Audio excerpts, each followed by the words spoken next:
Rajasthan cricket संघ के ad hoc committee ने चयन में धांधली को लेकर बदनाम रही चैलेंजर ट्रॉफी को बंद करने का फैसला किया है।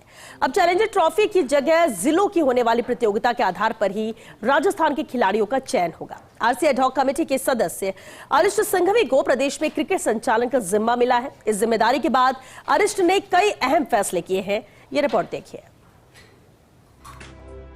सिफारिशी खिलाड़ियों के चयन को लेकर विवादों में रही आरसीए की चैलेंजर ट्रॉफी अब इतिहास बनने जा रही है।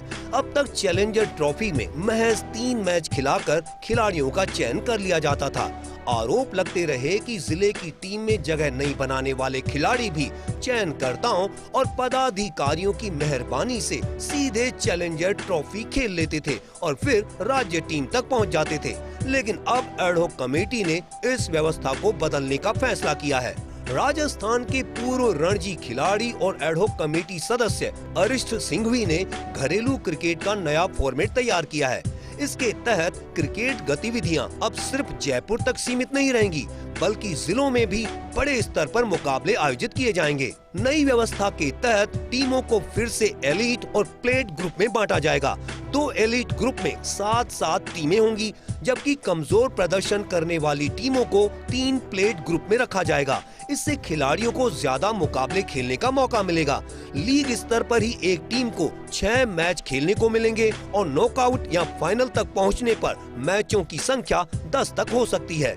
इतना ही नहीं, अब फिर से 2 और 3 दिन के मुकाबले भी आयोजित किए जाएंगे, जबकि चैलेंजर ट्रॉफी में केवल वनडे मैच ही खेले जाते थे।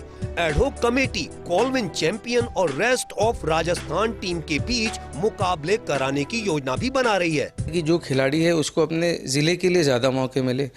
गत वर्ष सिर्फ 3 मैच मिलते थे एक प्लेयर को, तो इस बार हम उसको 5 या 6 मौकों तक ले जाएंगे और उसके आगे के फॉर्मेट्स में भी हम डेज फॉर्मेट ला रहे हैं। तो अगर कोई प्लेयर आगे क्वालिफाई करता है या फाइनल तक खेलता है तो उसको 13 से 14 मौके मिल जाते हैं यहीं पे।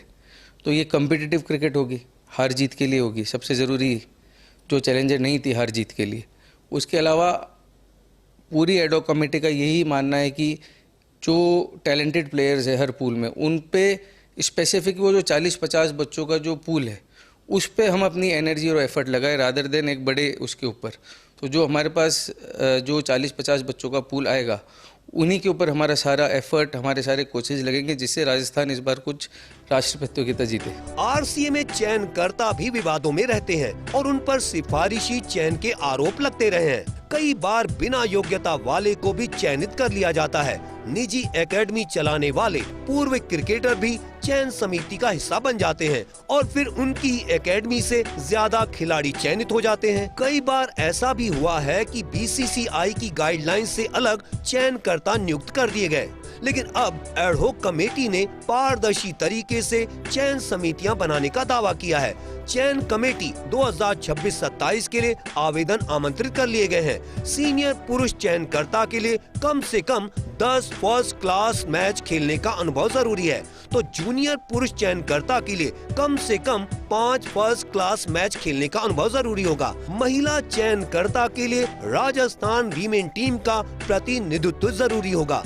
चयन समिति के लिए 15 मई 2026 को शाम 5 बजे तक आवेदन करना होगा। पूरी एडहॉक कमेटी का इस बार यही उद्देश्य है कि सिलेक्शन प्रक्रिया इतनी अच्छी हो जाए कि जो भी विवाद हुए पहले या जो भी चीज़ें सुनने को आती है हम उन सब से ऊपर उठकर सिलेक्शन प्रोसेस इतना अच्छा बना दे कि सिर्फ अच्छे और बेहतर खिलाड़ी ही आगे राजस्थान टीम में आए।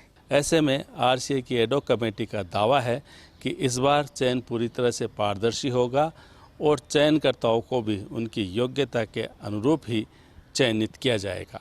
अब देखना ये होगा कि जब डोमेस्टिक क्रिकेट शुरू होती है तो किस तरह से न केवल जयपुर में बल्कि प्रदेश के अन्य शहरों में भी मैच का सफल आयोजन हो पाता है और आरसीए की एडहॉक कमेटी एक टीम के रूप में इस आयोजन को सफल बनाती है।